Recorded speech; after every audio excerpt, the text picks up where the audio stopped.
Hoy en La Picota, como todos los viernes, tratamos de adentrarnos en conocer en profundidad algunos de los personajes ilustres e importantes de la ciudad de Mérida y de la Comunidad Autónoma de Extremadura. Hoy vamos a charlar, vamos a conversar en este tiempo en el que dedicamos a la actualidad y al repaso de lo que sucede a nuestro alrededor, a conocer a una persona que para muchos es conocida, pero para otros muchos quizás no lo es tanto debido a su extenso currículum. Y vamos precisamente a hacer gala de ello en este espacio, a conocerlo mucho más. Buenas noches, bienvenidos a este espacio de La Picota en Televisión Extremeña. En este viernes saludamos a Juan Ignacio Barrero. ¿Qué tal, Juan Ignacio? Buenas noches, bienvenido. Encantado de estar aquí contigo. Bueno, Juan Ignacio tiene un currículum extensísimo, en la vida pública, también evidentemente en la formativa, en la educación, y vamos a hablar también de su periplo a lo largo de todos estos años en política, pero también creo que es un momento apropiado, que nos brinda la actualidad y un momento difícil para España, de hablar también de la actualidad, y queremos ver también su punto de vista acerca de lo que sucede en nuestro país en estos momentos, que no es poco, ¿verdad? Yo creo que es bastante, es bastante. Están sucediendo cosas positivas y muchas negativas. Sí, pues vamos a hablar de ello, Juan Ignacio. Vamos a repasar brevemente parte de su currículum, si me permite decir la fecha o no. Sí, sí. ¿No es coqueto, nada, Juan Ignacio? En absoluto. Bueno, pues este emeritense nació en junio de 1943, concretamente el 29 de junio, así que pronto celebrará su cumpleaños. Bueno, dentro de un mes y pico. Queda poquito. Estudió Derecho, se licenció en Derecho y obtuvo el título de grado social también en Dirección de Empresas, ejerciendo durante su vida laboral como abogado y profesor tutor de Derecho Constitucional de la Universidad Nacional de Educación a Distancia. Fue candidato de Alianza Popular a la alcaldía de Mérida en el año 80 y...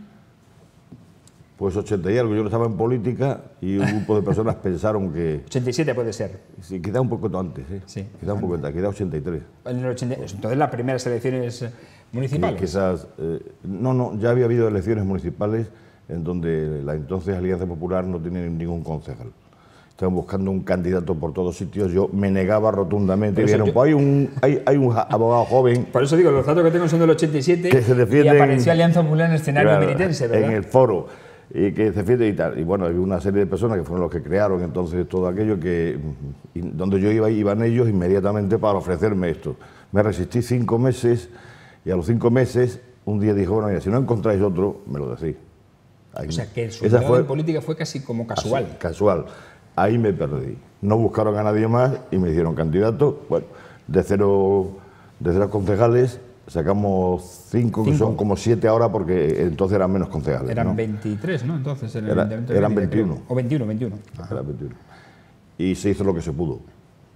Y empezó la andadura, no solamente de Alianza Popular, sino mi andadura política, que no estaba en mi mente en esos momentos, ni muchísimo menos. ¿Y qué le iba a decir? Porque hizo carrera política durante muchos años. Sí, pero yo la hice, alguien que me dice, tú eres un político atípico porque no eres un obseso de la política, y es verdad. Yo siempre he pensado, y lo sigo pensando, que en democracia la participación de los ciudadanos es absolutamente imprescindible y necesaria. Es decir, nosotros todos hemos recibido de la sociedad pues una formación, una educación, y tenemos que revertirlo en la sociedad con nuestro trabajo, en este caso en política, porque como con otras profesiones, pero en política también, para devolver lo que la sociedad nos ha dado, pues trabajando en la cosa pública. Y con ese concepto de servicio público, y esto es verdad, lo digo con toda sinceridad, fue como yo llegué a la vida política. Pues, como digo, casi por casualidad, y ahí desarrolló una extensa labor política. Ha sido diputado en la Asamblea de Extremadura, legislatura, corríjame, 83, 87, 87, 91, se convierte en presidente del Partido Popular, sustituyendo a Luis Ramallo, candidato a la presidencia de la Junta de Extremadura en 1995, queda en segundo lugar, arrebatándole por primera vez desde 1983 la mayoría absoluta al entonces presidente y candidato socialista Juan Carlos Rodríguez Ibarra, tras las elecciones generales de 1996, que dieron la victoria a José María Aznar. Es nombrado presidente del Senado, y aquí nos detenemos, porque ahí evidentemente podemos decir que es el extremeño que más alto ha llegado en esta democracia en cuanto a que es la cuarta o es el cuarto, la cuarta persona más importante protocolariamente del Estado.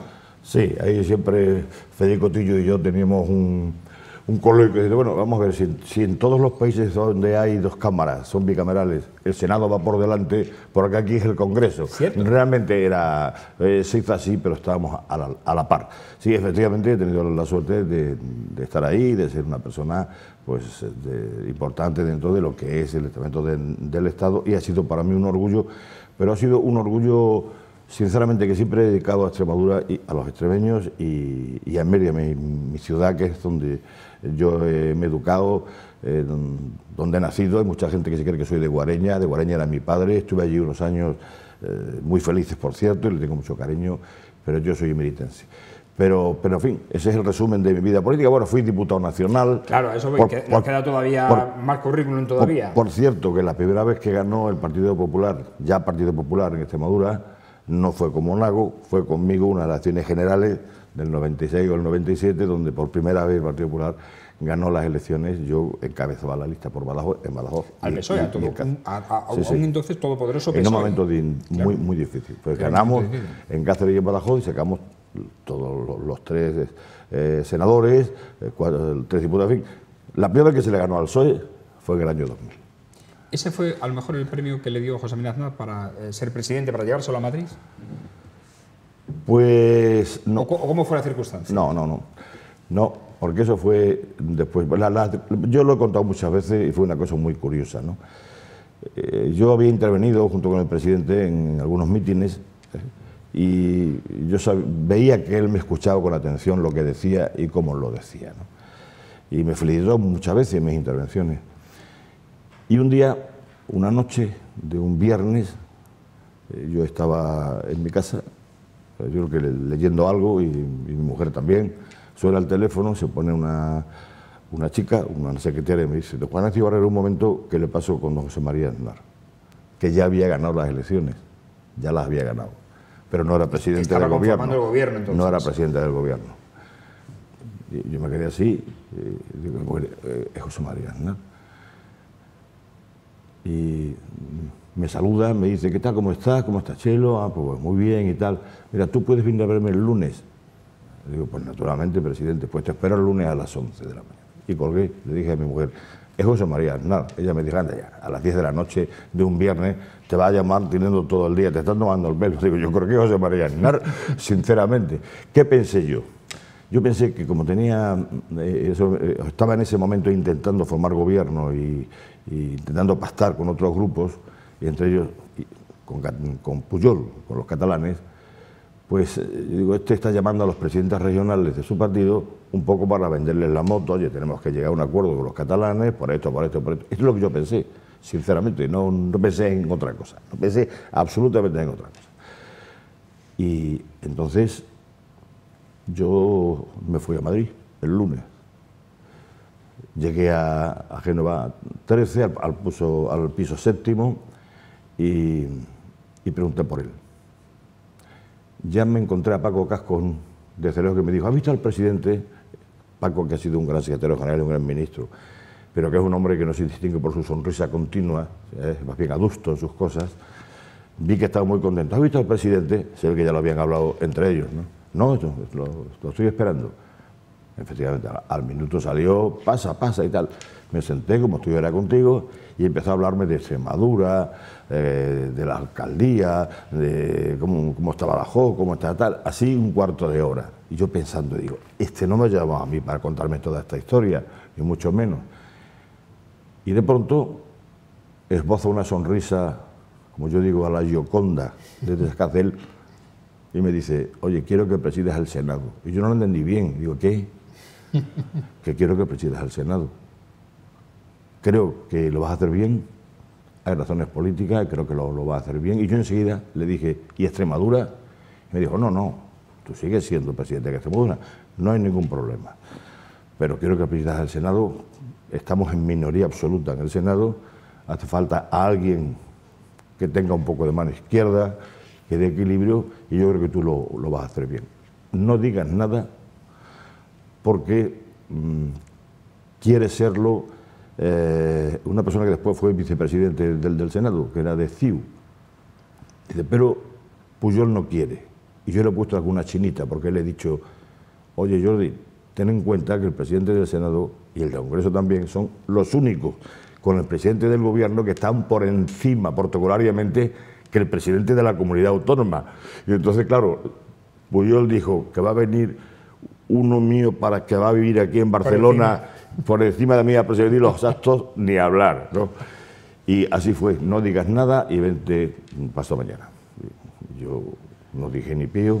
No, me dijo, reúna a tu familia y díselo. Se lo dije a mis hijos y a Chelo. Chelo me dijo, qué horror. Fue exactamente lo que me dijo, qué horror. ¿Ah, sí? Sí. Voy diciendo a la que nos vamos a meter. Ahora, qué lío más. Esto no es Extremadura, esto está en Madrid ya, que es otra dimensión.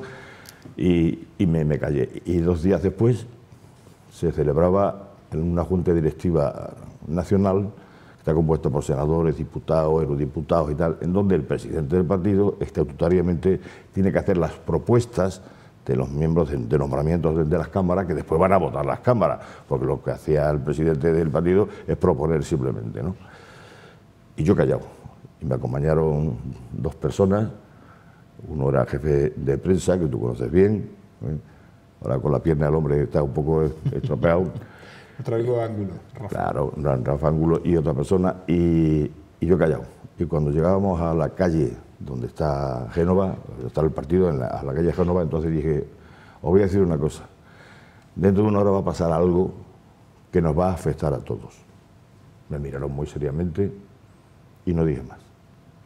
Y lo siguiente ya lo sabéis, hizo la propuesta, la gente se sorprendió porque al llegar al Senado dijo Congreso, presidente Federico Trillo, vicepresidente Fernández Miranda, al Senado, y dijo exactamente, quiero que lo presida un extremeño. Todo el mundo mira a Luis Ramallo, que no era senador, que era diputado. Y digo, Juan Ignacio Barrero. En ese momento todos los focos fueron a mí y así empezó la historia. Así fue. Vale. Una sorpresa, yo no buscaba nada. Yo no me promocioné para nada, yo era jefe de la oposición en Extremadura y estaba muy a gusto. Pero hay una cosa, Juan Ignacio, que quiero que explique, que creo que no lo sabe la mayoría de la gente, y es que, en cierto modo, permíteme la expresión, abusando de su cargo, hizo muchísimas, o trabajó, mejor dicho, mucho por Extremadura en la sombra. Y ahí consiguió cosas para Extremadura y para Mérida sobre todo. Sin embargo, no se le ha reconocido. Bueno, sí. Antes de contarte esto, para que no se me olvide, fue una casualidad lo de la presidencia del Senado, pero por mí no daba nadie ni un duro. Y esto es lo que te voy a contar antes de decirte esto otro. Y es que como yo le había quitado la mayoría absoluta a Ibarra, había que aprobar los presupuestos y no tenía votos Ibarra para aprobar los presupuestos. Y en una comida con presidentes regionales en un restaurante en Madrid... ¿Fue antes del nombramiento? Antes del nombramiento, antes de esto. Yo le dije, presidente, estaba enfrente mía, sentado, como tú y yo ahora mismo. Los digo 12, 14, 15 presidentes regionales. Ahí tenemos el problema de que Ibarra no puede aprobar los presupuestos, o sea, no se pueden aprobar porque no tiene votos suficientes. Entonces, Aznar, con esa mirada profunda que te mira, que parece que te atraviesa, dijo, no se los apruebe. Y aquello acabó así. Acaba la comida y yo me vengo para Mérida. Siempre se dice que las grandes decisiones se toman en soledad, y es verdad. Y vine rebobinando y pensando que Extremadura no podía estar sin presupuestos. Que una región como la nuestra, que requiere tantas cosas, que tiene tantas necesidades, sin presupuestos, no puede ser. Llamé a Ibarra, nos reunimos, digo, devuelve los presupuestos, vamos a sentarnos y vamos a aprobarlos entre los dos. Y los aprobamos. Y todo el mundo me dijo, que le haya llevado la contraria a Aznar, estás muerto. En cuanto acaba la legislatura te vas a tu casa. Pues sin embargo, él dijo, este tiene criterio, ha ido a defender a su tierra aunque no me haya hecho caso. Y ese es el motivo de que me se acordara de mí, uno de los motivos para que fuera presidente. Pues eso es uno de los gestos que precisamente esta semana hemos echado de menos en esta picota, hablando por ejemplo del empleo. Después hablaremos también de ello. Y decíamos, ¿por qué no se ponen de acuerdo los parlamentarios y los senadores extremeños de los grupos, de todos los grupos, PP, PSOE y Podemos, que son los que tienen representación, bueno, y luchan por ese plan especial de empleo para Extremadura? Bueno, yo ya lo hubiera hecho, sin duda, por lo que he dicho antes, que creo que estamos para servir a la sociedad. Y yo tengo un concepto de la política que al final ha hecho que me aburra de la política. Yo en mi, entre paréntesis, entre comillas, inocencia, siempre pensaba cuando entré, bueno, con un sistema democrático hay un gobierno y una oposición. Cuando el gobierno propone algo útil para todos los extremeños, para todos los españoles, pues la oposición dice que sí. Y cuando la oposición, que no está tonta, también propone algo que es bueno para todos, pues el gobierno debe decir que sí. Y me di cuenta que eso no funciona así. Que basta ser que uno presente una cosa, al contrario, diga que no. Y a mí eso me disgustó mucho, porque digo, bueno, ¿a quién estamos defendiendo? ¿A quién estamos representando? Pues, si unos u otros presentan propuestas que son buenas para la gente que nos ha puesto aquí en estos sillones para que traemos para ellos, ¿por qué no se aprueban las cosas? Y eso me desanimó a mí muchísimo en política, eso es verdad. Yo hubiera aprobado los presupuestos ya hace mucho tiempo, los regionales que han tardado mucho, y yo en este tipo de cosas hubiera llegado a este acuerdo, como hice muchísimo, ¿no? Y no se me caían los anillos, porque creo sinceramente que hay que ponerse de acuerdo en favor de todas las personas que representamos. Es una visión política nada corriente en estos tiempos. Por eso me dicen que soy atípico. Claro, a mí se sorprendió mucho, y esto es una anécdota de bueno también, y tenemos que volver a lo de las obras cuando yo era presidente del Senado, que me acuerdo que hace 2 o 3 años, con el tema de la estación del AVE, que la gestioné yo precisamente, ya hablaremos de ello, pues me presentan un folio para que firmara, estaban buscando firmas, y en ese folio estaba Comisión Obrera, UGT, sí, recopilamos. Partido Comunista, tal y cual, y Joaquín Ignacio Barrero. Era para cambiar, y lo dijimos aquí, para cambiar la ubicación del AVE, que se había cambiado en el Pleno y tal, que se iba a Esparragarejo, y se quería que estuviese en el entorno urbano. Y la firma de Joaquín Ignacio Barrero... Me sacaron en un pleno y dijo el gobierno, creo que estaba gobernando... ¿Quién estaba gobernando? Estaba gobernando Monago. Entonces yo no Monago, sé. sí. Pues estaba Monago, pues le dijeron los contrarios, dijeron los del PSOE. Aquí el único que defiende esto es Joaquín Ignacio Barrero, que ha firmado con toda la izquierda junta. Para mí no era ni izquierda ni derecha. Yo sé lo que ya había pactado con el gobierno. Después hay razones técnicas que posiblemente justificarán el que la estación a lo mejor no esté aquí, esté a 1,5 kilómetros o a 2 kilómetros. Eso es aparte, ¿no? Pero yo sé lo que yo hablé, perfectamente. Además sé cuando lo hablé, cuando me recibió Aznar, él recién nombrado presidente, y yo un mes y medio de presidente del Senado paseando por los jardines de Moncloa. Y yo le explicaba que éramos una región interior, un cuello de botella, que estábamos y tal. Bueno, ¿y qué quiere?, me dijo el presidente. Yo quiero que se termine cuanto antes la autovía a Madrid, que estaba muy lenta, y se terminó, que cuando se pueda, esa no se llegaba a hacer, la de Valencia, por tal, y cuando haya, desde luego, la posibilidad y lo más urgente posible, que el AVE pase por Extremadura. Y me dijo, ya tendrás noticias.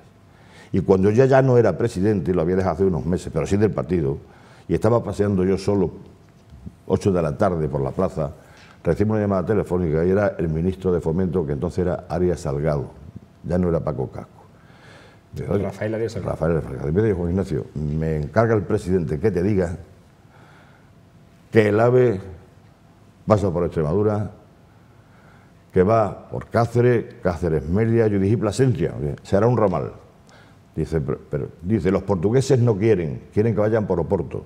Dice, pero me dijo exactamente, es un compromiso contigo, porque Aznar era así, y con los extremeños. Tren que debía haberse terminado ya, por cierto, hace bastantes años.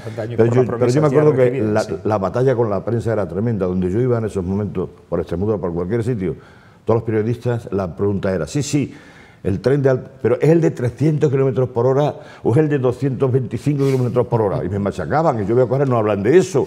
Digo, a mí me machacaban y no me dejaban tranquilo. Tremendo era, tremendo. Sí, es cierto.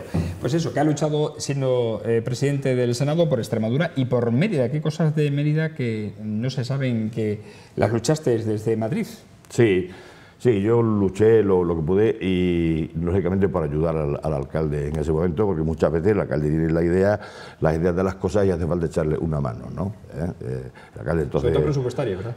Sobre todo presupuestaria. Se logró recuperar el dinero del río, que hoy disfrutan todos los extremeños, que me parece que eran en pesetas entonces 6.000 millones, estaban perdidas. Porque claro, cuando un político llega y promete algo, si no lo pone en presupuesto no existe. Y eso no estaba en presupuesto. Llegó Borrell, lo prometió, pero no era verdad, no estaba en presupuesto. Se pusieron y ahí está el río, por ahí paseamos y por ahí se disfruta. Recuerdo que Pedro Acedo tenía mucho interés en tener el cuartel para hacer allí un proyecto, por cierto, que se vino abajo, pero él tenía un proyecto hecho magnífico, esa es la verdad, en el sitio donde estaba el cuartel de Hernán Cortés, de artillería. Era la ciudad de la justicia, ¿no? Sí, iba a una zona de ocio, otra zona de tal, pero tenía un gran proyecto, esa es la verdad, ¿eh? Pero no se nos daba el ejército. Y entonces estaba yo en Guadalupe con el ministro de Defensa, que era Eduardo Serra, y Lourdes, su mujer, y mi mujer y yo. Se lo comenté y dije, dile al alcalde de Mérida que se venga mañana a tomar café con nosotros. Llamé a Pedro por la noche y oye, coja a tu mujer y vente a desayunar con nosotros a Guadalupe. Y en el parador de Guadalupe, desayunando, tomando un café, se hizo lo del cuartel. Dijo el ministro, me acaba de decir el presidente esto, que tiene mucho interés, que tú tienes un gran proyecto para ayer, tendrás noticias en una semana. Y se hizo con rapidez. Con rapidez, porque las cosas o se hacen con rapidez o no se hacen. Sí, aunque a uno le han ocurrido anécdotas muy curiosas. ¿Cómo cuál? Como cuál, pues recibo a través de don Guillermo una misiva del arzobispo Montero. Estaba Montero diciéndome que tenía mucho interés en hacer una especie de edificio en donde pudieran pernoctar y estar la gente que no tenía nada, personas modestas y tal, que había un edificio en Renfe que reunía todas las condiciones, pero que tenían dificultades, que tampoco llegaban, que no sabían, qué tal. Y yo le dije al arzobispo que mañana me pongo en marcha. Llegué a Madrid, llamé a Miguel Corsini, que era el presidente de Renfe, lo invité a comer, se lo conté, y me dijo, ¿con quién hay que hablar? Yo, pues, con este, 7 u 8 días, estaba aprobado. ¿Y qué me pasó luego? Pues que aquello se hizo, el edificio se preparó, había que amueblarlo y lo amuebló la Junta de Extremadura. Y recibo una carta del arzobispo, a través de don Guillermo otra vez, que está de testigo, pues no puede decir que no es cierto, dándome las gracias por la celeridad de las gestiones y por lo bien que había ido todo, pero que no me podía invitar a la inauguración, porque claro, lo había amueblado la Junta de Extremadura y como yo era el adversario político, digo, tiene tela las cosas que pasen en la vida, de manera que lo hago yo me hago el esfuerzo de pedir el favor, la gestión es rápida y no me invita porque yo no lo he amueblado, ¿no? Eso es como anécdota. Son de las anécdotas, efectivamente. Bueno, pues seguimos repasando su vida porque ocupa el cargo del presidente del Senado hasta 1999 y ahí disfrutó de un momento muy importante, como extremeño y como deportista, que fue el ascenso del Mérida y lo recibió en el Senado. Ah, bueno, claro, ascendió el Mérida, ya, bueno, yo soy deportista, creo que lo sabe todo el mundo, y sigo siéndolo, ¿eh? Porque sigo jugando al pádel todavía. A pesar de que me dicen que soy un insensato, sí sigo siéndolo, y sigo practicándolo. Y entonces, pues, hombre, era el Mérida, ¿cómo no había decidido el Mérida? Invité al Mérida al Senado, y allí en el Senado les hice una charla, le hablé de los valores del deporte, lo del saber sufrir, saber ganar, saber perder, la solidaridad entre todos, etcétera, etcétera. Las invité a una copa y se pasaron un día extraordinario, que el otro día me lo comentaba Pepe Fusto, que todavía se acuerda, que le mandé fotos de aquel evento. Y la verdad que pasamos un rato muy agradable. Y yo, naturalmente, allí, pues... Sacando pecho de que en mi pueblo de 50.000 habitantes tenía un equipo de primera división. De primera división, sí, es cierto. Y decimos que sigue siendo practicando deporte, pese a que tuvo un accidente cardiovascular no hace mucho tiempo. Sí, hace un par de años tuve un infarto, pero vamos, me pusieron un muelle, un stent.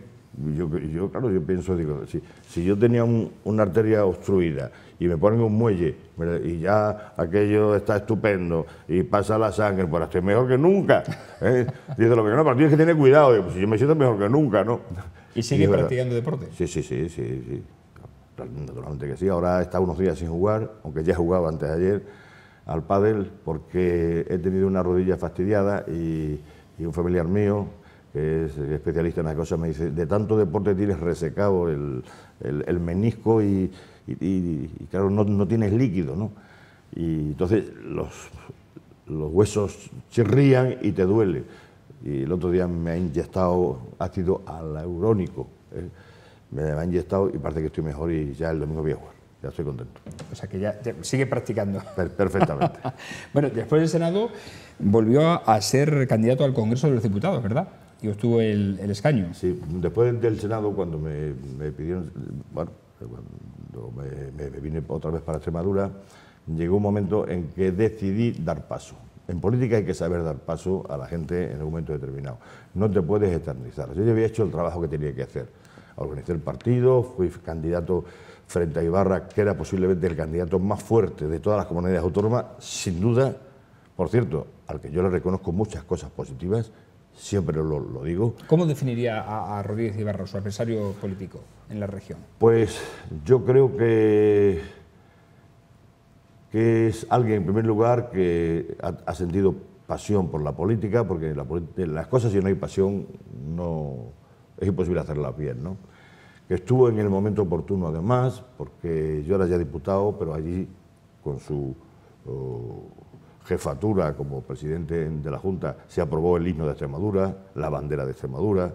Él puso un poco, autonómicamente hablando, a Extremadura en el mapa, en el sentido de cómo él daba titulares, porque sabemos cómo es Juan Carlos Rodríguez Ibarra, pues Extremadura se notaba por sus cosas, ¿no? Y yo creo que tuvo muchos años que se hicieron muchas cosas en Extremadura. Como todo en la vida, llega un momento en que las personas se van desgastando, los proyectos se van un poco terminando y a lo mejor pues sus dos primeras legislaturas o tres pues, fueron mucho más brillantes que las siguientes. Pero yo creo que hizo muchas cosas pues, positivas por Extremadura. Lo creo sinceramente y a mí no me duele en prenda el decirlo.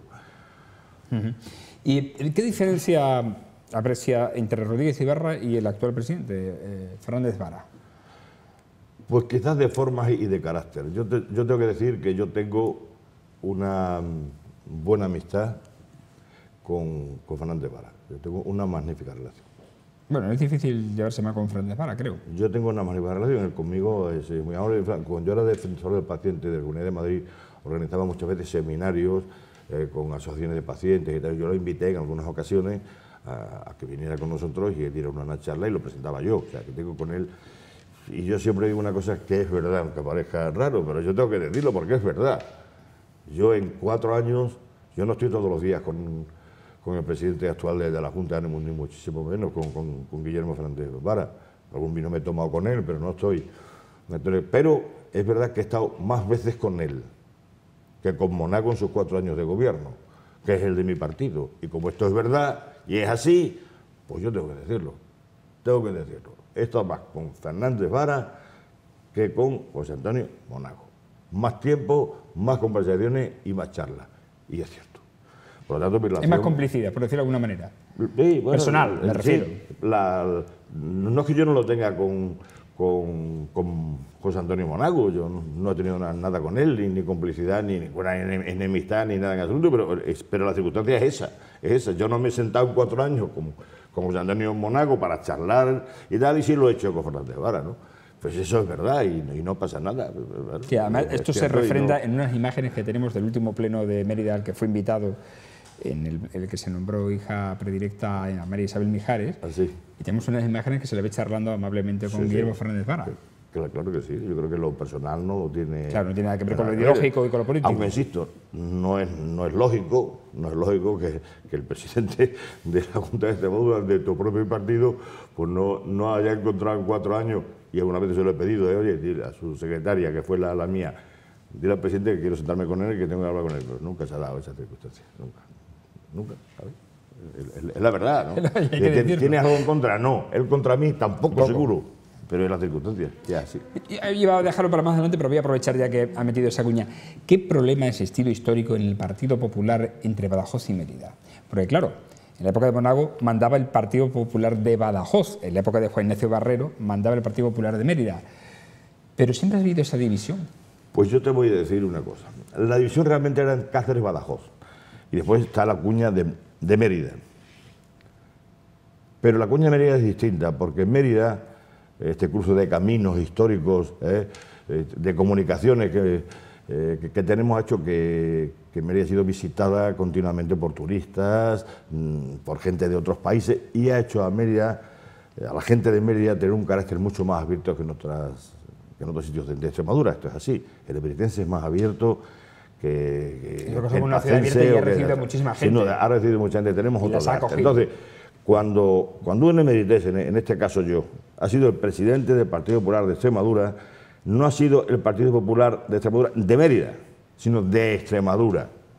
Y yo he contado, posiblemente con más gente de Cáceres o de Badajoz, que con gente de Mérida, me la han echado en cara algunas veces, que no te has rodeado de tus amigos. Esto no consiste en rodearte de tus amigos, consiste en hacer las cosas bien y donde esté la gente que y de venir al partido. Entonces, no, es verdad que ahora a mí me critica mucha gente, porque claro, uno es conocido, va a los pueblos y tal, y la gente ahora en el partido tiene la idea de que el Partido Popular ahora en estos momentos es el Partido Popular de Badajoz, y concretamente del Ayuntamiento de Badajoz, para que nos entendamos. Sí. Esto es una idea, sinceramente, que se tiene y que ha calado. Yo intenté romper ese tipo de barreras y sobre todo con la otra provincia, bueno, y modestamente logré un liderazgo, que llegó un momento en que Barreiro no se sabía si era de Cáceres o era de Badajoz, y bueno, yo sentía el aprecio de las dos provincias y hicimos lo que pudimos, no ganamos, pero desde luego yo creo recordar que la primera vez que me presenté gané 9 diputados sobre los que teníamos, que son muchos, y la segunda vez 1. Y crecí. Si yo me hubiera querido quedar, mientras un candidato vaya ganando, te puedes quedar. Claro. Yo qué sé, Mariano Rajoy ganó a la tercera y Lula en Brasil a la quinta, ¿no? Yo lo que pasa es que decidí irme porque creo sinceramente que llegó un momento en que, bueno, yo ya he hecho un trabajo que tenía que hacer, el que se me encargó, el partido está encarrilado, otros ganarán, como ha sucedido, y ahora que venga otra gente pues más joven. Llegó Floriano, llegó Monaco, toda esta gente. Yo creo que hay que renovar. Eso no significa que no se pueda contar con los antiguos, en absoluto.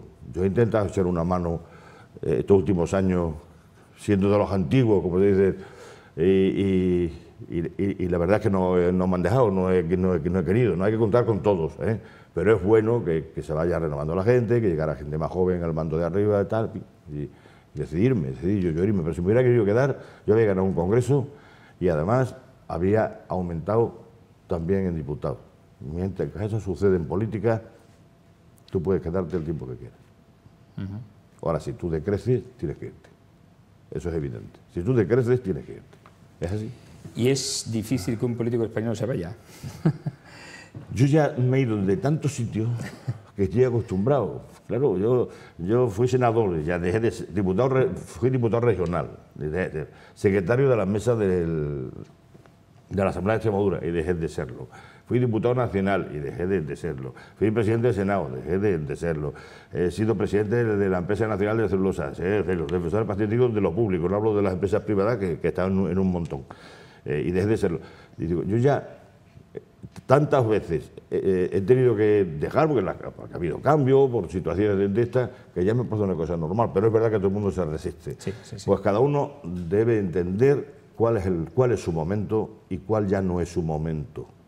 Es muy importante. Y dar paso a alguien que pueda tener su momento, para que pueda ganar. Parece que he dicho una frase casi como la que dice Rajoy, el concejal elige al alcalde, el alcalde el concejal y tal, y toda esta cosa.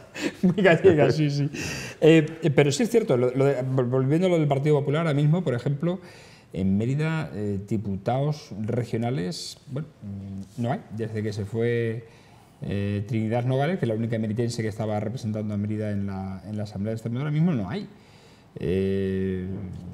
¿No echa de menos ahí la fuerza de su partido local? Claro que lo he hecho de menos, lo único que tenemos es a Pedro, que es diputado nacional, ¿no? Sí. Digo en la Asamblea. Pero en la Asamblea no hay nadie y no es lógico que Mérida, que es la tercera ciudad de Extremadura, pues no tenga un par de diputados. Siempre los ha tenido, pero insisto, a lo mejor de ahí vienen las críticas de lo que he dicho antes, ¿no? Que da la impresión de que él está muy concentrado todo en grupos de personas determinadas. Yo creo que eso es un error, yo lo respeto, yo no tengo ahora la responsabilidad, pero creo que es un error, creo que hay que repartir más el juego. Hay cosas importantes que, como hemos dicho, que durante su presidencia en el Senado y también en altas instancias, pues hizo y que no se conocen. Por ejemplo, de las barregas. Sí, bueno, es verdad, la barrega que se inundaba y tal, pues Eso fue fácil porque el ministro era Paco Álvarez Casco, que era amigo mío, y al final se consiguió que se hiciera tal. Pero la verdad es que todas estas ideas, muchas eran del alcalde, de Pedro Acedo. Yo eché la mano que podía con la autoridad que yo tenía en Madrid, que podía no tener él, pero el alcalde es el que tenía las ideas para su pueblo, esa es la verdad. Yo hice lo que pude. Y alguna que se me pidió por otros sectores, por ejemplo, la audiencia provincial, que es muy importante. La audiencia provincial es muy importante.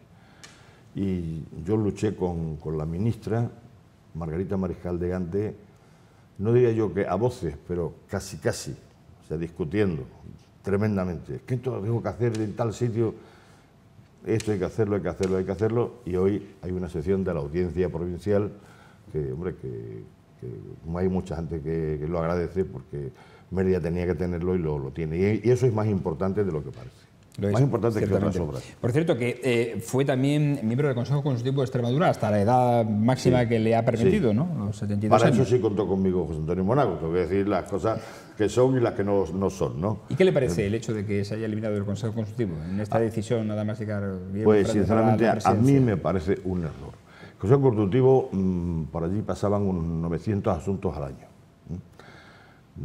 de cuestiones que afectan a los ciudadanos y que lógicamente, cuando hay un ciudadano que tiene una controversia con la administración, por ejemplo, si ese es el caso, es mejor que haya un tribunal, entre comillas, imparcial, que juzgue el caso, que no que una parte juzgue ese caso, ¿no? Es lo que pasa ahora. Ahora las competencias del Consejo Consultivo pues han pasado a los letrados de la Junta, pues todos los asuntos que había, que si el plan general de un pueblo que tiene este problema, que si había el otro no sé qué, muchísimas cosas, pues resulta que ahora lo tienen que ver los propios letrados de la Junta, que por cierto son muy capaces y muy capacitados.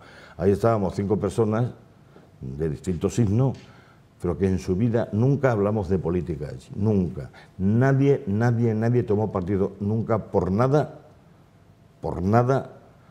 porque fuera de un alcalde o un ayuntamiento del PSOE o del PP y tal. Ahí éramos absolutamente neutrales, total y absolutamente. A mí me tocó, por ejemplo, el estatuto de capitalidad, que lo tenía yo con los demás compañeros, y todos aportábamos ideas. Y nunca se hizo ningún dictamen, porque hacíamos dictámenes como los jueces, en vez de sentencia era un dictamen, ¿no? Nunca apoyándonos en un tema partidista, era absolutamente imparcial. Y yo creo que es un error que se haya quitado, lo digo sinceramente. Pero son estas cosas, que además las creó el PSOE lo creó y el PSOE lo quitó. Yo creo que son de estas cosas que un día se te va la boca un poco en un mitin electoral, yo llego y quito y tal, igual. Bueno, Guillermo le pasó eso, fue al notario de lo que iba a quitar y entre ellos el Consejo Consultivo. Yo siento que se haya quitado porque creo que hacía una labor importante, sinceramente.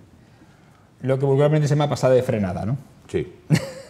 Bueno, Juan Ignacio Barrero ha estado no solo en España, no solo en Madrid, sino también en Iberoamérica paseando el nombre de Mérida y de Extremadura, ¿no? De hecho, hay que reconocerle, y tampoco se conoce mucha gente esta trayectoria, pues muchísimos méritos internacionales que ha obtenido en países como Portugal, Italia, bueno, tengo apuntado por aquí de muchísimos sitios. La Mérida venezolana, por cierto, que es hijo predilecto, hijo ilustre de la Mérida venezolana y no lo es de su tierra natal, de la Mérida española. Bueno, el alcalde ya me dijo el otro día que se acordaría de mí un día, pero eso es lo que ocurre. Tú sabes que ser poeta en su tierra es muy difícil. Sí. Y bueno, eso es tan difícil que ocurre pocas veces, ¿no? En fin, las cosas no se hacen para que a uno se les reconozca, ¿no? Yo lo que haya podido hacer modestamente, pues lo he hecho. Y después lo que haya podido representar siendo extremeño, que todo el mundo sabía, el extremeño, pues lo he hecho y encantado. Y si uno ha podido tener la oportunidad, la gran oportunidad de pasear el nombre de Extremadura y de Mérida por medio mundo, incluido China, por cierto, y sobre todo por Hispanoamérica, donde yo siempre he defendido que había que potenciar esa gran comunidad iberoamericana Es una pena que se haya perdido. Lo he hecho en todas mis charlas. Se estrecharon mucho los vínculos en el año 92 con motivo del 5º centenario del descubrimiento de América y tal. Se creó, creo que una secretaría ha ido perdiendo de fuerza. Para Iberoamérica. Sí, lo que ocurre es que no era permanente. Y mi obsesión, cuando yo intervenía en la mayoría de los parlamentos de los países que hemos citado y algunos más que se nos olvidan a ti y a mí, yo siempre sostenía lo de la gran comunidad iberoamericana con la creación además de un secretariado permanente, es decir, que fuera algo que no se quedara una reunión cada 2 años, sino que tuviera un trabajo diario. Yo ahora no sé cómo funciona, me da la impresión de que mucho caso no me hicieron, pero yo remachaba y volvía a decirlo otra vez. Es una pena que no estemos más cercanos a esos vínculos iberoamericanos, ¿no? Con los que somos creadores. Además. Bueno, ahora que está muy en boga, yo tengo la Gran Cruz de, no me acuerdo cómo se llama, de Venezuela, que es un país que ahora está muy en boga, donde yo estuve con alguna anécdota, porque aquello era ya tremendo hace 18 años, lo que está ocurriendo ahora es absolutamente inadmisible. Cuando en un país como Venezuela ahora, cuando otros países del tercer mundo suceden cosas tan injustas que va contra los derechos humanos, contra la democracia, yo muchas veces me cuestiono ¿para qué sirven los organismos internacionales? ¿Para qué sirve la ONU? ¿Para qué sirve la OTAN? ¿Para qué sirven? ¿Para qué sirven? Para nada. Sí, las cosas hay que cortarlas de raíz y actuar. Venezuela tiene muy mal camino que lleva a una dictadura, ya lo es, a la cubana. Los pobres venezolanos tienen un futuro, yo iba a decir incierto, no, muy cierto, de desgracia. Se ha convertido en un país, siempre ha sido muy corrupto. Las cosas que pasan aquí de corrupción y de los políticos, aquello es una papaquedad. O sea, aquello, las empresas ahora están en manos de los militares y la droga está en manos de los militares. Y es un país que ahora se ha convertido en un país de droga dirigida por los que mandan, que ganan miles de millones de euros, que mandan a Europa, entre ellos a España. Y la gente mandan entre ellos a España. Sí, y entre ellos a España. Y la gente en la calle sin tener ya, casi como en Cuba, ¿no? Yo recuerdo que estuve en Cuba, yo me llevé medicinas, cosas y tal, porque no tenían nada. Mirabas un comercio, tenían una cosa en una estantería, otra cosa, no tenían nada. Ese es el paraíso comunista, el no tener nada, ¿eh?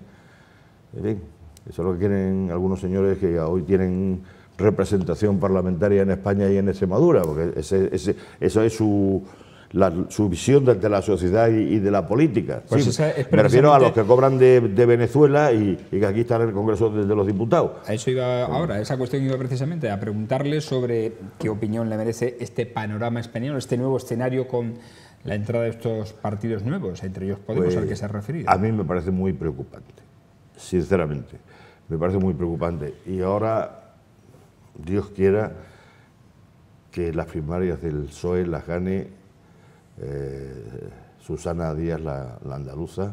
Por cierto, que tenemos el escrutinio ya definitivo de avales: Susana Díaz 59.390, Pedro Sánchez 53.117, Pachi López 10.886. Se han alunado unos cuantos. Se han alunado, pero la diferencia, se mantienen las diferencias, sí. Pero esa diferencia no tiene nada que ver con lo que pueda pasar votando todos los militantes. Como gane Pedro Sánchez, esto va a ser un desastre. Va a ser un desastre, porque Pedro Sánchez, la edad que tiene, ya sabemos cuál es. Lo ha dicho. España es una nación de naciones. No es verdad. Estúdiate la historia, Pedro. Estúdiate la historia, porque eso no ha ocurrido nunca. ¿Quiere que pueda acabar o finalizar la legislatura? Bueno, Rajoy ya ha amagado con claro, eso. Claro, y se va a unir y se va a armar, ¿no? Y si gana Susana Díaz, bueno, pues es más razonable en las cosas que dice. Habla de España, habla de la unidad de España. Dice cosas muy sencillas. Susana Díaz es un discurso quizás muy de andar por casa, pero que entiende la gente. Que la gente lo entiende y desde luego es mucho más de fiar. Yo creo que estamos en un momento difícil, sinceramente, y lo siento porque este gobierno ha podido hacer cosas bien y cosas mal. Y no me refiero ahora al tema de las corrupciones, que podemos hablar de ellas y todas esas cosas. Me refiero a que se cogió un país arruinado hace 5 años y actualmente no lo está. Hemos logrado salir de la crisis, estamos ya creciendo lo suficiente como para crear empleo, las cifras de ayer o anteayer son magníficas.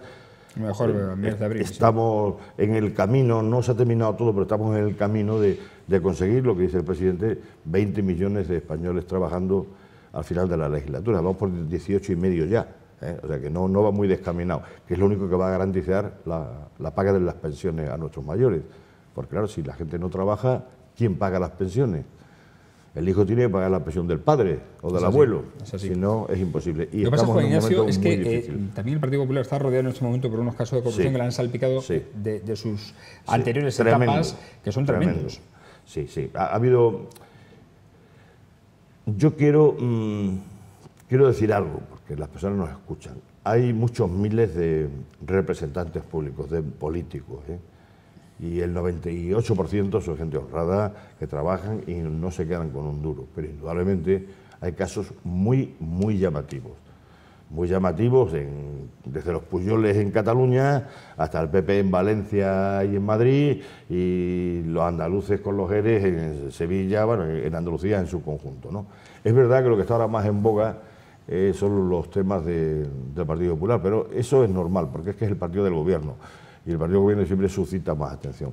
Y están sucediendo cosas inadmisibles y algunas absurdas. Por ejemplo, Rato fue un gran ministro. Rato fue un gran ministro, que además se le entendía lo que decía. Que además es rico por su casa, como yo digo. No tenía por qué hacer manejos de llevarse, de traerse, para ahorrarse del fisco, para tal.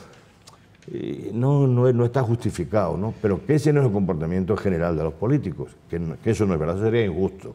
Es como el decir, cuando llegas a Francia y te dicen todos los españoles son toreros y son gitanos. No, hombre, toreros son los que son y gitanos los que son. Pues aquí corruptos son los que son. Más casos de los que estábamos acostumbrados. Por cierto, hay muchísimos países, incluso de Europa, que tienen más casos que los otros aquí, pero eso no excluye ninguna responsabilidad. Lo que está sucediendo ha sido tremendo y además eso ha ayudado a que nazcan partidos como Podemos. La gente que los vota no tengo nada que decirle, si los votan pues ahí están y están representando a la gente, pero es que yo creo sinceramente que no es lo que interesa a este país. Pero ese tipo de cosas hace que personas o partidos como Podemos, que van a la contra, tal, que no nos roban, que no tal, la gente en momentos de crisis, que no tiene trabajo y que no llega a final de mes, lógicamente le duele. ¿Qué ocurre? Que se separa de la política, que pierde absolutamente el afecto por las instituciones, y eso es muy peligroso para la democracia. Es verdad que se han tomado muchas medidas para que la corrupción amaine y sea cada vez mucho más difícil el que la haya, que exista, aunque es imposible decir de este agua yo no beberé. O sea, es imposible que a nadie diga aquí ya no va a haber más corrupción. Eso no lo puede decir nadie porque es imposible que vaya en la condición humana. Pero sí es verdad que se han aprobado muchas medidas, muchas normas para que ocurra las menos veces posibles, ¿no? Y que la gente vuelva a confiar en sus representantes, en los políticos, porque son necesarios, ¿no? Y en la política. Vamos a hablar también de territorios, ahora que con el tema de la financiación autonómica está, por cierto, muy de moda, pero en cualquier caso vamos a hablar de los territorios, no sobre el tema económico, sino sobre la independencia de Cataluña. Extremadura, hay una afirmación con la que yo estoy bastante de acuerdo, que hace Antonio Vélez. Dice, Extremadura es una colonia interior del Estado, sin embargo nos sentimos más españoles o igual de españoles que el resto de los españoles. Nunca a un extremeño se le ocurre decir que se siente, creo, ¿no?, más extremeño que español o español que extremeño, por igual. No, en general no. Y sin embargo hay territorios como Cataluña que en estos momentos estamos en un momento muy difícil. Aquí no nos sentimos así, es verdad, pero yo recuerdo que yo estaba en la primera línea política, que un día estaba yo visitando la feria de Zafra, salí de una caseta y un grupo de gente que eran de un partido regionalista de los que teníamos, y pues me increpó un poco porque yo dije que yo era español. Yo no sé lo que ocurrió allí, ¿no? Y ellos decían, nosotros somos primero extremeños. Y yo decía, pues somos españoles y extremeños. O sea, que ha habido ahí un foco, pero es verdad que nosotros no hemos tenido ese problema. Bueno, lo de Cataluña es que es una mentira histórica. Es una mentira histórica. La transición, esa transición que yo he defendido tanto en mis conferencias en Iberoamérica, sobre todo, ha sido un ejemplo que se ha estudiado en muchas universidades, fue magnífica. Es decir, pasar de un sistema personal a una democracia sin que haya ninguna violencia, bueno, eso es un ejemplo para la historia política que se ha estudiado en las universidades. Esto es verdad. Pero yo creo que se tomaron algunos acuerdos, se acordaron algunas cosas equivocadamente. Por ejemplo, yo nunca hubiera transmitido las competencias de educación a las comunidades autónomas. Aquí un niño extremeño tiene que estudiar la misma historia que el catalán o que el gallego, y el gallego igual que el extremeño. Y tiene que saber los ríos de España, y tiene que saber cuándo se constituyó España y su orografía, etcétera, etcétera, etcétera. Y no es así. Cada comunidad autónoma se ha inventado una historia, no todas, algunas, ¿no? Y concretamente Cataluña. Cataluña han estado educando a sus niños durante 25 o 30 años, que ya son mayores, ya no son tan niños, en una mentira histórica. Cataluña, como todo el mundo sabe, nunca ha sido independiente, nunca ha sido un reino independiente, ha sido un condado del Reino de Aragón. Y lo que celebran en el fútbol a las 17:14, que significa 1714, que sacan las banderas independentistas, como diciendo, esto fue cuando nos dominaron a los independientes. Pues, como mucha gente sabe, y yo recuerdo que ahora, significa algo que no tiene nada que ver con lo que ellos dicen. Significa que en ese momento había una guerra entre los Borbones y los Austrias, y que parte de España fue con los Borbones y parte con los Austrias. Los catalanes fueron con los Austrias y ganaron los Borbones, y esa fue la fecha del rendimiento del condado de Cataluña ante el Reino de España, que representaban los Borbones. Y ellos eso pues lo cuentan como si hubiera sido la fecha de su independencia. Es que no han sido nunca, han sido un condado del Reino de Aragón. Que sí ha habido un Reino de Aragón, y no lo dicen. De Aragón. Pero no hay... De hecho, su bandera parte de la corona de Aragón. Pero Cataluña en la vida ha sido independiente, ni ha sido un reino, nunca ha sido un condado. Y sin embargo, pues celebran fechas educando a los niños en algo que no es cierto. Pero ¿no cree Juan Ignacio Barrero que esto ha sido dejadez de los dos grandes partidos? Sí, yo tanto creo... el PSOE como el Partido Popular, sí, que han llegado a negociar y a negociar todo yo creo con que los nacionalistas, efectivamente, ofreciéndoles todo. Sin duda, vamos a ver. Dicen que las mayorías absolutas son malas. Yo no estoy de acuerdo. Las mayorías absolutas son malas o buenas, depende de cómo se utilicen. Pero a mí me parece, y ahora se demuestra, se está demostrando... Vuelve a suceder otra vez ahora con el PNV. Que son buenas, porque vos tienes mayoría absoluta, si sabes utilizarla y la utilizas como hay que utilizarla, que no es avasallando, sino tomando determinaciones a costo cero, pues yo creo que son buenas, sin duda. Y si no, ocurre lo que ha ocurrido en este país durante muchísimos años. Tanto el PSOE como el PP han tenido que pactar ¿con quién? Con CiU. ¿A costa de qué? De ceder. Y de ceder. Y no solamente de ceder... A Aznar le costó más ceder, pero Aznar cedía en 2 carreteras más, 3 puentes más, y bueno, pero todo el mundo ha mirado para otro lado. Porque claro, los miles de millones de los Pujol es un escándalo. Y claro, nadie, desde la banca catalana empezaron ya, hace 35 o 40 años. Antes de que fuera presidente. Antes de que fuera presidente. Entonces, claro, como se necesitaban para completar gobiernos, bueno, pues hagan lo que quieran. Y ha sido una dejación. Sin duda que ha habido una dejación, sin duda. Dicho esto, y eso es una responsabilidad de todos los partidos políticos, dicho esto, hablar de este tema en un bar tomando café es muy fácil. Y todo el mundo indignado te dice, allí que manden a la Guardia Civil o a la Legión, para allí no se pone una urna y tal. Eso es un error, porque entonces se crea el victimismo, y eso es fatal. Sería ya una comunidad que serían todos independentistas. Y en ese sentido, el gallego, el presidente del gobierno, tiene bastante vista. No, yo sonrío y yo voy a los actos, voy y tal. Ahora, usted hace una cosa y yo voy al Tribunal Constitucional y se la paro. Y hace otra y voy al Tribunal y se la paro. Y eso, para una charla de café, no sirve, porque la gente se indigna, lo que quiere es que tal. Pero políticamente... sinceramente creo que es correcto. Que en algunos momentos también ahora se ha debido tomar alguna determinación antes y con más firmeza, también lo digo, es posible que sí. Pero el camino es el camino constitucional. Si estamos diciendo que hay que respetar la Constitución, pues las cosas que se hagan tienen que ser respetando las leyes y la Constitución, empezando por el gobierno. Y lo que está haciendo ahora, yo creo que debió hacerlo antes, pero es ahora cuando están tomando determinaciones de que se van a ir y cuando aprueban una ley de desconexión y cuando hacen todas estas cosas. Antes no se podía ir contra nada porque mientras el acto no se produce, la ley no funciona, no se aplica. De todas formas, ¿no crees que falta negociación quizás entre el gobierno central y el gobierno catalán? No. Lo digo porque hay cosas muy llamativas, Juan Ignacio Barrero, y es que, por ejemplo, se le ha dado con cargo al FLA una inyección económica a Cataluña impresionante. Hace poco ha anunciado el presidente del gobierno también una inversión grande no se en infraestructuras. No se pueden quejar. Y sin embargo ese dinero al final va a parar a embajadas catalanas y a comprar urnas. Sí. 8.000 para el Claro, referéndum. Por ejemplo, hay cosas que a lo mejor se podrían hacer. Y es darle el dinero no hay que ser extremista. finalista. Exacto. Dar dinero finalista. No hay que ser extremista, pero en cualquier caso, ¿no cree que falta diálogo? 60.000 millones de euros, ¿usted le hace falta? Yo se los doy.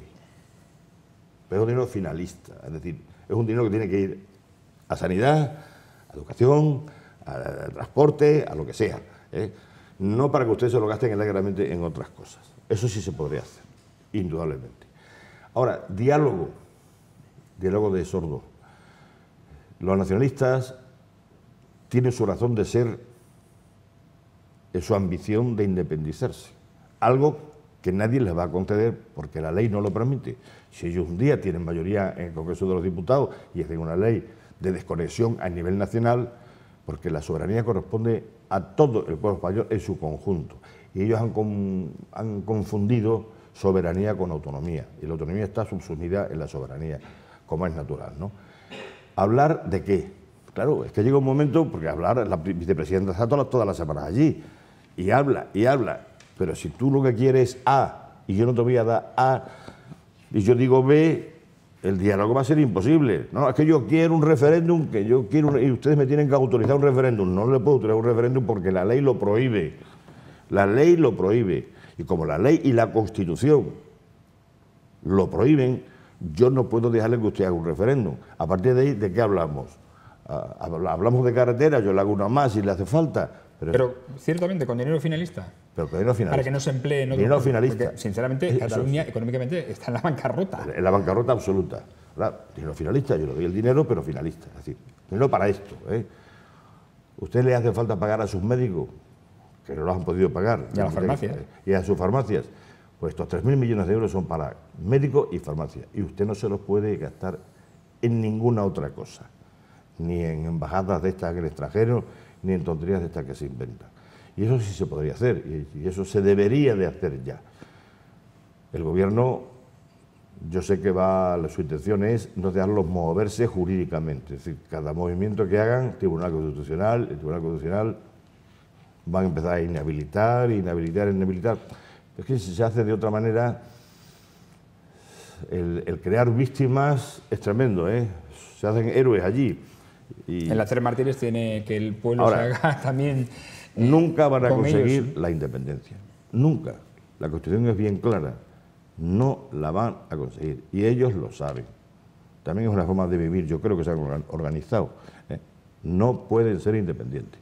Esto de que dicen los de Podemos, no, pues el derecho a decidir, la libertad de la gente, son mentiras. Cuando llegan al poder, en Venezuela o en Grecia o en donde sea, ponen a la gente firme y aquí no se mueve ni Dios.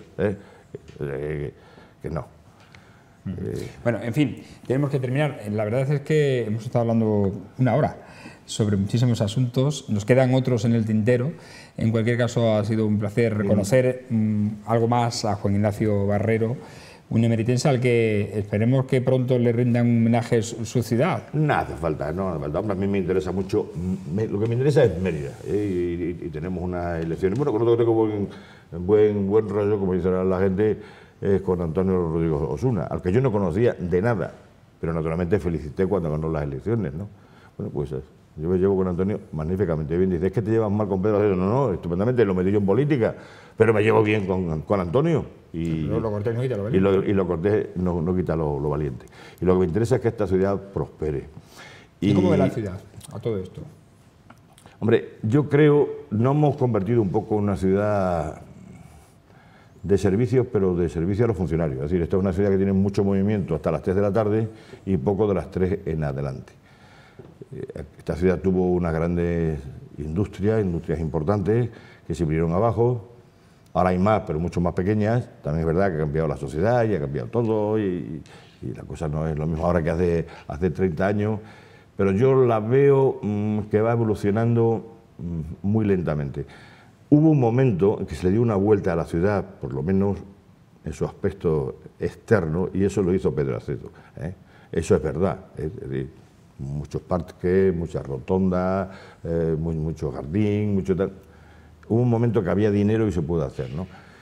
Pero es lo único que se ha avanzado en ese momento. Ahora no hay dinero, no hay nada, no hay trabajo porque la gente se nos va a otro sitio y entonces Mérida siempre será Mérida con su historia pétrea, con su historia llena de piedras bimilenarias que van a estar ahí siempre y nunca van a desaparecer y vamos a estar todos muy orgullosos, pero yo creo que progresamos muy lentamente, como se dice ahora a los niños, progresa suficientemente o algo adecuadamente, así, ¿no? ¿no? Adecuadamente, pues vamos progresando semi-adecuadamente. Juan Ignacio Barrero, muchas gracias por estar aquí en La Picota, en Televisión Extremeña. Nos veremos, espero que en más ocasiones. Naturalmente, cuando tú quieras. Gracias por estar aquí.